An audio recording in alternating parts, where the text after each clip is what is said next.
उत्तराखंड में पिछले कुछ सालों में विकास की गतिविधियां तेज हुई हैं। पर्यटन में भी खासा इजाफा हुआ है।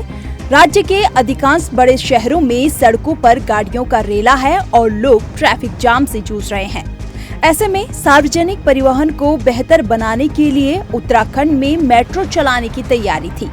ये मेट्रो कब और कहां चलनी थी और पिछले कई सालों में मेट्रो का प्लान क्यों जमीन पर नहीं उतर पाया, आज इस वीडियो में यही समझने की कोशिश करेंगे। लेकिन अगर आप हमारे चैनल पर नए हैं तो चैनल को सब्सक्राइब करना और बेल आइकन दबाना ना भूलें। दरअसल उत्तराखंड में शहरों में आबादी तेजी से बढ़ रही है, लेकिन सड़कें चौड़ी नहीं हैं। ऐसे में सड़कों पर ट्रैफिक का लोड बढ़ता जा रहा है। खासतौर पर देहरादून और हरिद्वार की सड़कों पर रोड का ट्रैफिक लोगों के लिए मुसीबत बनता जा रहा है। लोग अपने व्यक्तिगत वाहनों का प्रयोग कम करें, इसलिए पब्लिक ट्रांसपोर्ट को और बेहतर बनाने की शुरुआत हुई और 2016 में हरीश रावत सरकार ने इस संबंध में बड़ा फैसला लिया। हरीश रावत सरकार ने राज्य में मेट्रो परियोजना की शुरुआत की घोषणा कर दी। 2017 में उत्तराखंड मेट्रो कॉरपोरेशन भी बना दिया गया। हरीश रावत इस प्रोजेक्ट के लिए दिल्ली मेट्रो के अनुभवी अधिकारी जितेंद्र त्यागी को कॉरपोरेशन का एमडी बनाकर देहरादून ले आए।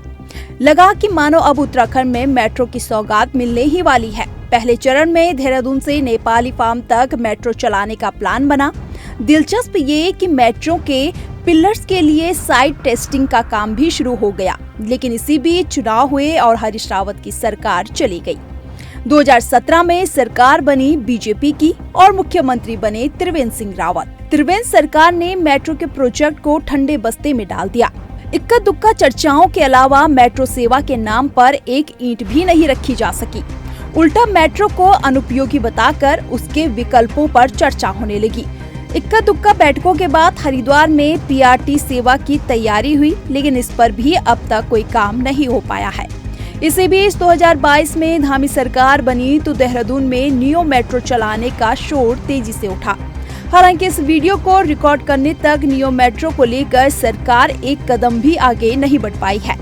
2016 में शुरू किया मेट्रो प्रोजेक्ट का सफर बजट खर्च करने से अधिक कुछ साबित नहीं हो पा रहा है।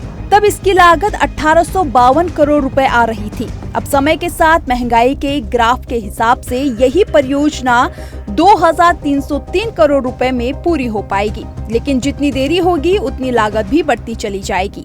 उधर केंद्र ने उत्तराखंड को मेट्रो के नाम पर किसी भी वित्तीय सहायता से साफ इनकार कर दिया है। हैरानी की बात तो यह है कि मुख्य खर्चों के हिसाब से मेट्रो परियोजना में अब तक 35 करोड़ रुपए से अधिक का बजट खप हो चुका है, लेकिन पाई जोड़ने वाले वित्त विभाग के हिसाब से अब तक 80 करोड़ रुपए खर्च हो चुके हैं। लेकिन इसके बावजूद भी सरकारी मशीनरी इस सवाल का जवाब नहीं दे पा रही है कि उत्तराखंड में मेट्रो चलेगी भी या नहीं। पिछले 7 सालों में उत्तराखंड में मेट्रो के नाम पर एक ईंट भी नहीं रखी जा सकी है। मेट्रो कॉरपोरेशन का भारी भरकम अमला संभालने पर सालाना करोड़ों रुपए खर्च हो रहे हैं। हालांकि इस बीच ये बताने वाला कोई नहीं है कि आखिर उत्तराखंड में मेट्रो या फिर इससे मिलती जुलती सेवा की शुरुआत कब होगी भी या नहीं होगी। इस रिपोर्ट को लेकर आपकी क्या राय है, कमेंट करके जरूर बताएं। साथ ही चैनल को यूट्यूब पर सब्सक्राइब और फेसबुक पर फॉलो करें।